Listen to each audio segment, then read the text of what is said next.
You're listening to old-time radio stories, classic tales of horror, mystery and science fiction from the golden age of broadcasting. Fateful Friday.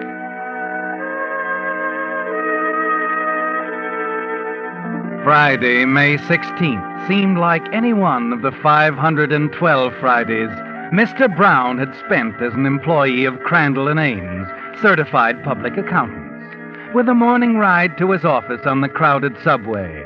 Deadly hours over an adding machine, interrupted only by the usual cheese on rye and glass of milk in the company cafeteria.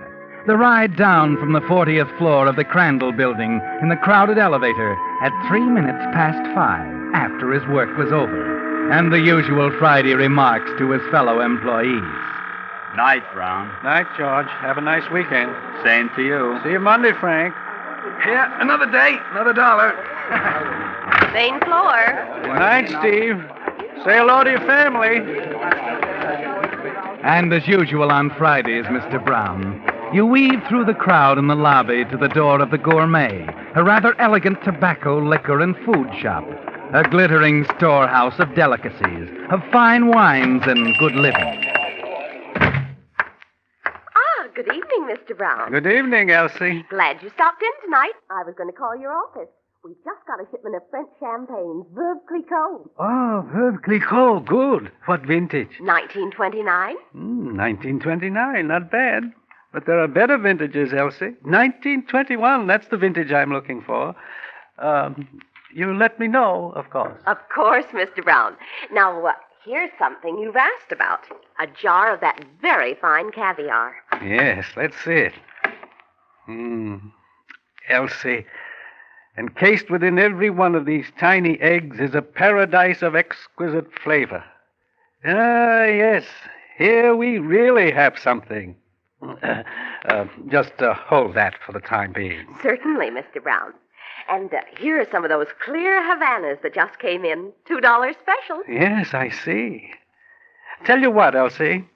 Just for tonight, why don't you give me a couple of those 2 for 15-cent tampers?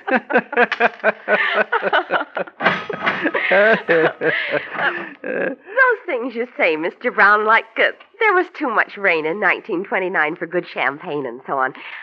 Are they true? Any true connoisseur knows there were 27 inches of rain that year. Too much for good champagne. But I don't understand how somebody like you... You mean, why does a man who earns $45 a week bother to learn about things he'll never be able to afford? I don't know, Elsie. But doesn't it make you unhappy, knowing and not having? I'm going to have it someday, Elsie. You know, someone said a man can have anything he wants, if he wants it bad enough. And I do.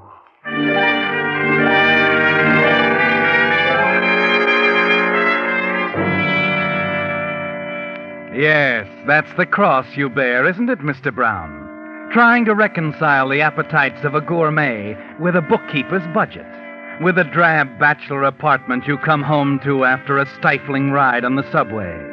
And yet, dull as it seems, this Friday is a remarkable one, set apart in a curious way from all the other Fridays in your uneventful little life, as the kind of a day that will prove exciting things can happen even to people like you. As you walk into your apartment building, you have no way of knowing, of course, that in reaching into your mailbox in the lobby, you're putting your hand on something that will change your whole life.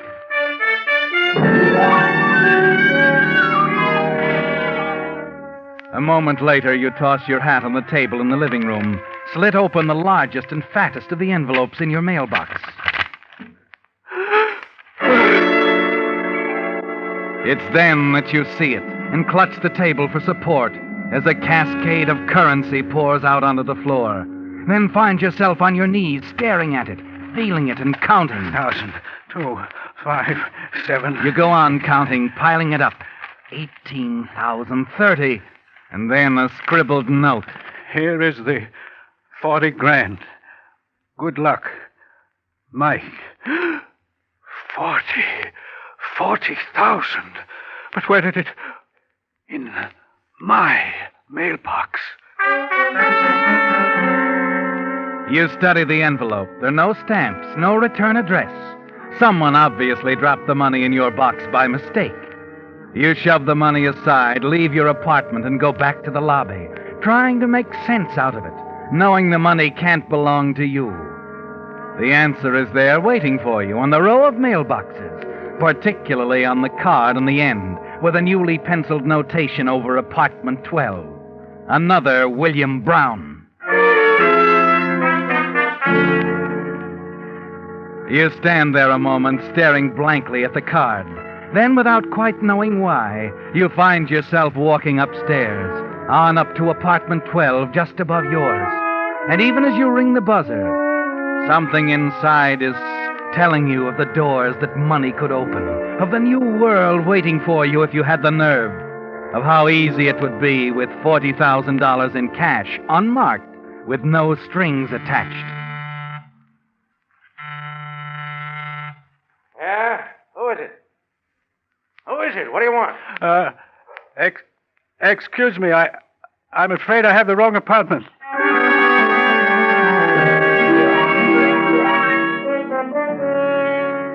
Well, the voice inside was a telling one, wasn't it, Mr. Brown? You've made your decision now, and you know there's only one way to go from here on.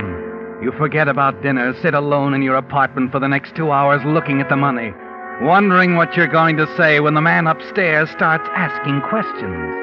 Your first impulse is to move out of the apartment, but you decide it's best for the moment to stay, to go on as usual, as if nothing had happened, to give the man upstairs as little reason as possible to suspect you. And then, just after 8 o'clock... Just a minute.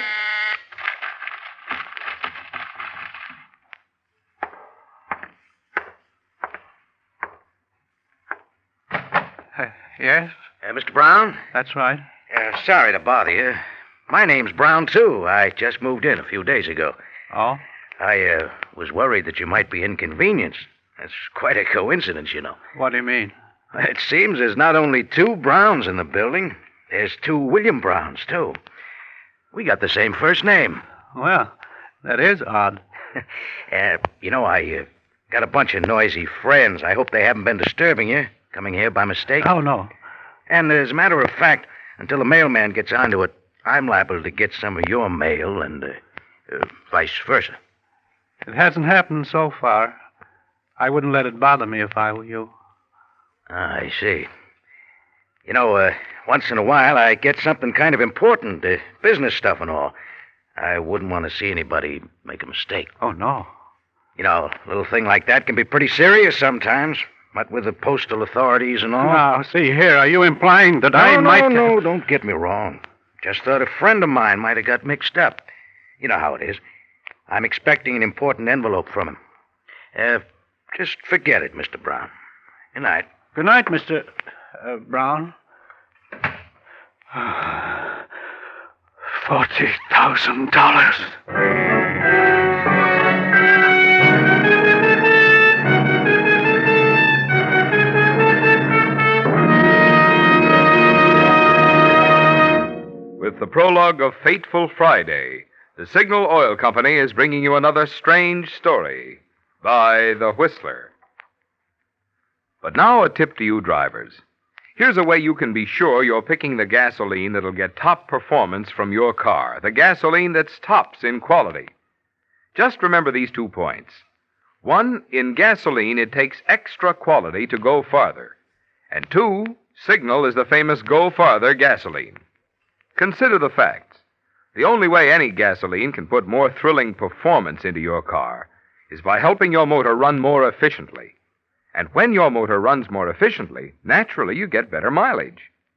So mileage is really the best yardstick of gasoline quality. That's why Signal's good mileage is so important to you. And it's why throughout the West, from Canada to Mexico, more and more drivers every day are filling up with Signal at those friendly dealer-owned Signal stations. After all, remember those 2 points. 1, in gasoline, it takes extra quality to go farther. And 2, Signal is the famous Go Farther gasoline. And now back to the Whistler.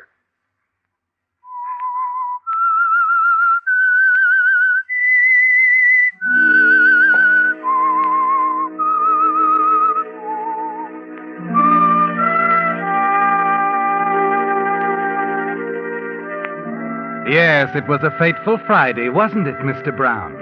The simple mistake at the apartment house mailboxes that placed $40,000 in your hand. But there's a string attached to it. Yes, the small matter of the rightful owner of the money, the other Mr. William Brown, upstairs in apartment 12. Your first impulse was to run away, wasn't it, Mr. Brown? Until you began to think how the man upstairs might begin putting things together. And there was something about him that told you he was not the kind to take this lying down. But there are a few things you can do. One of them, of course, is to call at the little gourmet shop first thing Monday morning. Ah, good day, Mr. Brown. Good day, Elsie. What can I do for you? Perhaps a case of that very fine brandy you're so fond of. Let me see a bottle. Of course, sir. Here you are. Excellent. Good district. Exactly the right age. Tell you what, Elsie, I think we'll open this bottle right here. Mr. Brown. Mind if I borrow this corkscrew? Thank you. Mr. Brown, what? Don't open that bottle.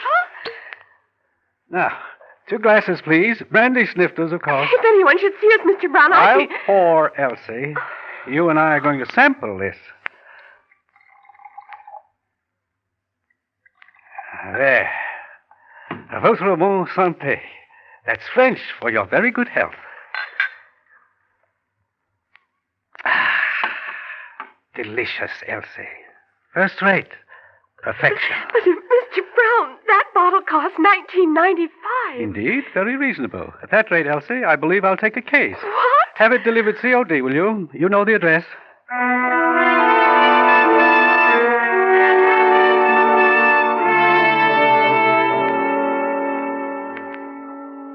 That does it. Well, that takes care of all the measurements. Thank you, Herman. Herman's our best tailor. Now, don't go away, Herman. We may want something else. That's a beautiful suit, Mr. Brown. It's the newest thing out. And that pinstripe gives you height. Oh, yes. Yes, it does. Yes, we can have it ready for you on, say, Wednesday? That'll do. Fine. Thank you very much. I'll help you into the other things. No, wait. I'm not through.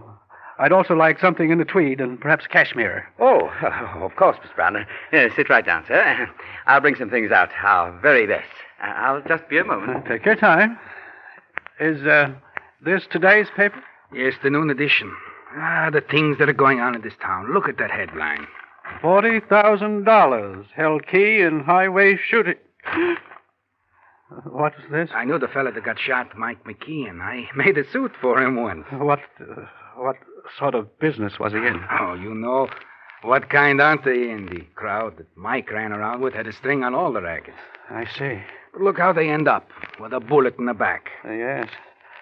Says here he was alive when the police found him. Mm-hmm. Died, though, before he could tell him enough. Just something about 40 grand he delivered to somebody. Only the other fellow claimed he never got it and shot him. Terrible, isn't it? People like that running around loose, you never know. Here we are, Mr. Brown. Everything you'd ever want to choose from. Imported tweed, cashmere, worsted. Look, some other time. But you I know. I forgot there's something I have to do. Just alter this first suit and send it out. I'll be back. Well, you know best.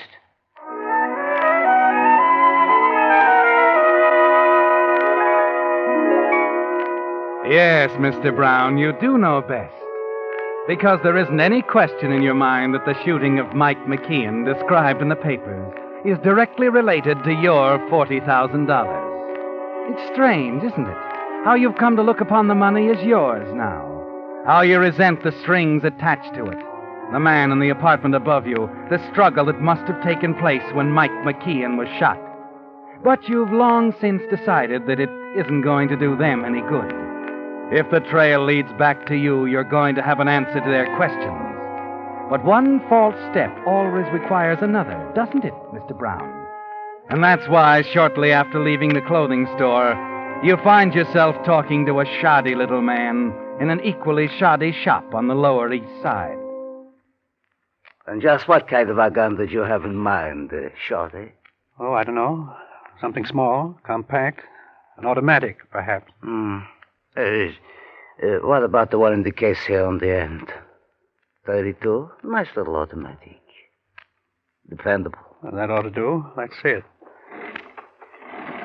Here it is. Here you are.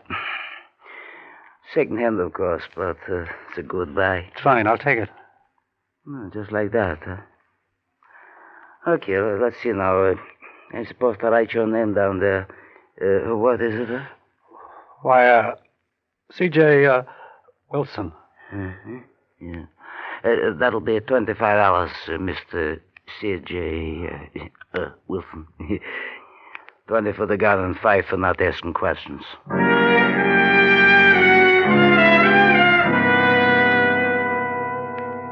And there's something else, isn't there, Mr. Brown? Even with this new protection, the incident in the newspapers tells you that now you've got to move out of the apartment, no matter what suspicions it might arouse. And late that night, you slip into the apartment building, hurry down the corridor to let yourself in. You're about to put the key in the lock when... Hello, Mr. Brown. Huh? Oh, it's... Mr. Brown, that's right. I'm waiting for you. Oh? I thought we ought to have another little chat. No, but it's so late. I don't see why whatever it is can't wait. Can't wait at all, Mr. Brown. Come on. Where are we going? Upstairs. We can talk much better in my apartment.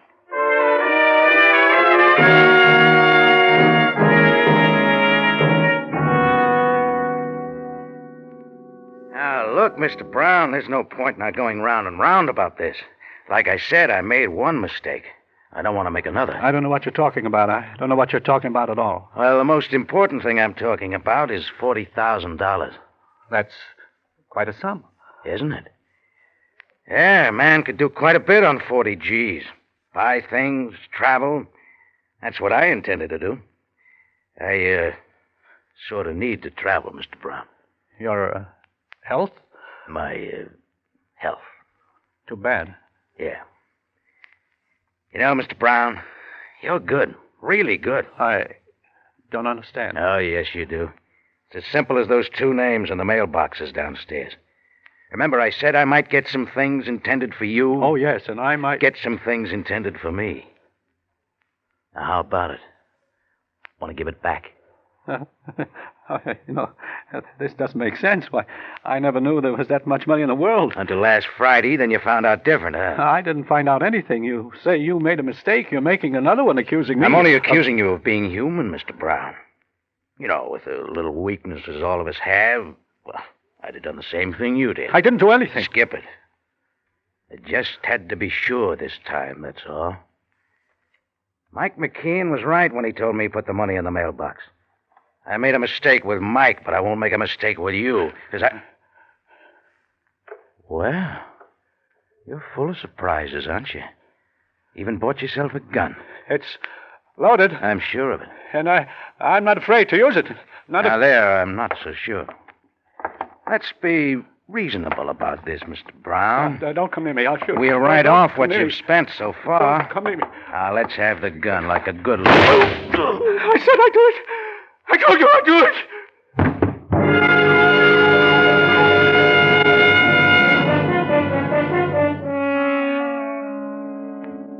Yes, Mr. Brown, in that moment you found that you'd do anything to keep your $40,000, even kill a man. The thought brings your mind up short, and then impulse starts you toward the door, and the blood pounds in your head as you make your way to your own apartment, open the door, and get inside. Oh, Lord. Hope nobody saw me. Bed. Get into bed. That's where I should be.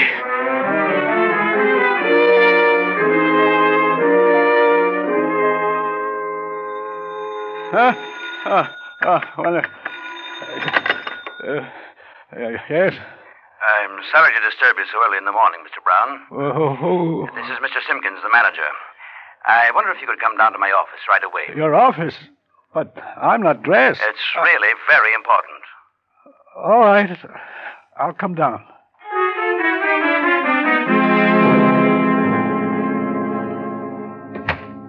I don't know what to tell you, Lieutenant. This Brown who was killed was beyond me.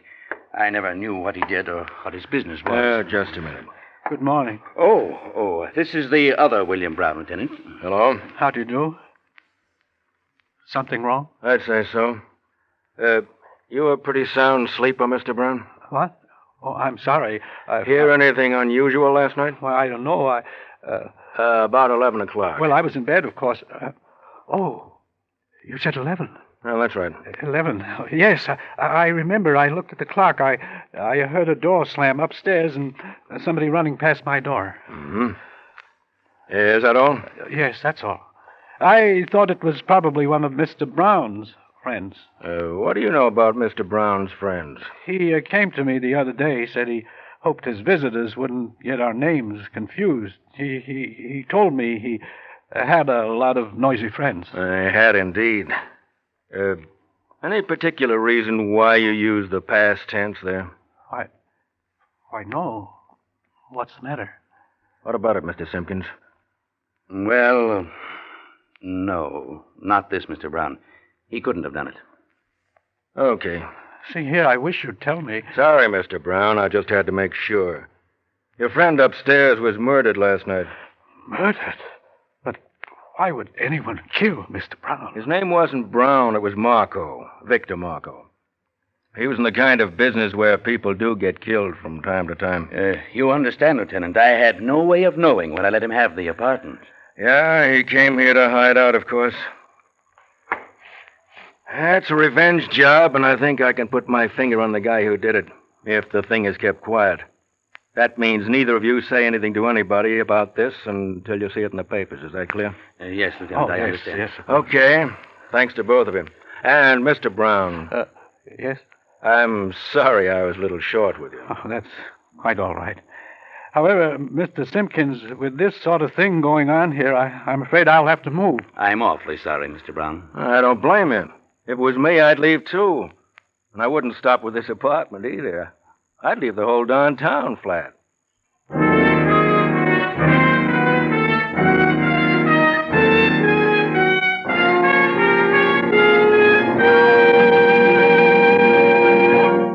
The Whistler will return in just a moment with a strange ending to tonight's story.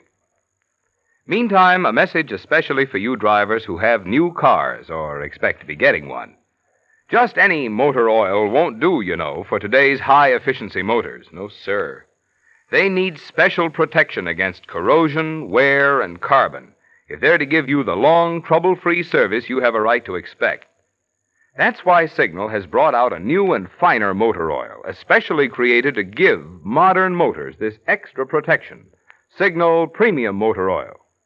Of course, it has 100% pure paraffin base, but in addition, Signal Premium contains 5 scientific new compounds. The result? Motors actually stay 6 times cleaner. Cylinder wear is reduced 1/3 with Signal Premium Motor Oil. So if you want to keep the performance of your car young, make your next oil change a change for the better. Switch to the new type Signal Oil. That's your guarantee of a sweeter running motor. Signal Premium Motor Oil. And now back to the Whistler.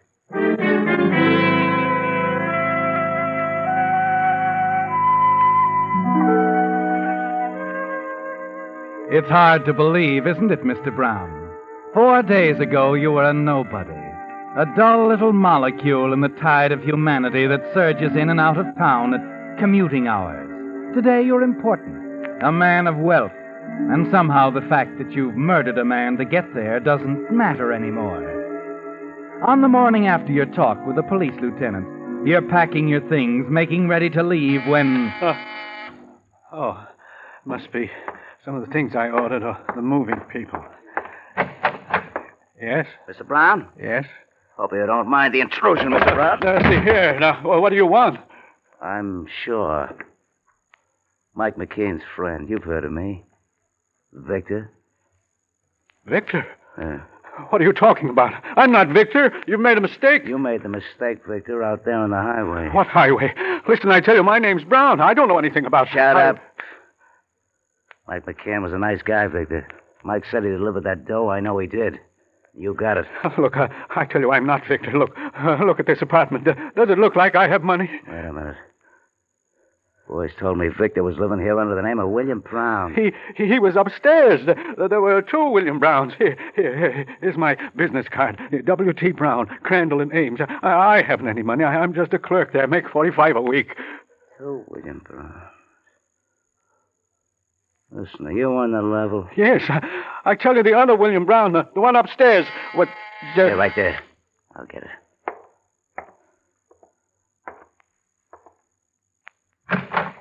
Here's your brandy, Mr. Brown. Gourmet shop. Sign right here. You got the wrong... Hold it. How much is that? $230 even. Here's your suit, Mr. Brown. Wednesday morning, right on the nose. They're holding the tweed and cashmere for you. But I... COD $118 on this one. Sorry, boys. Mr. Brown can't take care of it right now. Try tomorrow, huh? But Mr. Brown insisted But this is that COD, too. We can't make another trip just for... Skip it. No money, huh? Just a poor working stiff. They tell me you always did live well, Victor. Fancy suits, brandy by the case. You'll never get away with it. Yeah, I know. They'll pick me up all right. But one more is not going to make any difference. Except to my friend, Mike McKeon. Yeah, to Mike it'll make a lot of difference. So long, Victor. This time your expensive taste caught up with you.